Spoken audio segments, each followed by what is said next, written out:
Bentrovati al Meteo. Ancora una giornata di tempo stabile sul nostro territorio in attesa giovedì dell'arrivo di una nuova perturbazione, ma intanto vediamo il dettaglio di mercoledì 24 novembre. Sul Veneto sarà asciutto con ampio soleggiamento, il cielo sarà sereno o poco nuvoloso al mattino. Nel corso del pomeriggio tendenza a progressivo aumento della nuvolosità a partire da ovest, ma sempre senza piogge.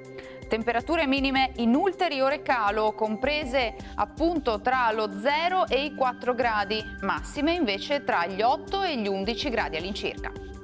Ci spostiamo ora sul Friuli Venezia Giulia, anche in questo caso tanto sole dappertutto, con cielo in prevalenza sereno o più nubi con il passare delle ore.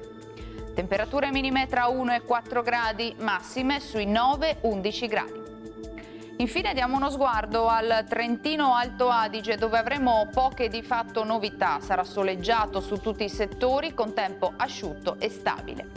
Temperature minime intorno allo 0, massime sui 9-10 gradi. Dal meteo è tutto, vi auguro un buon proseguimento come sempre in compagnia di Antenna 3.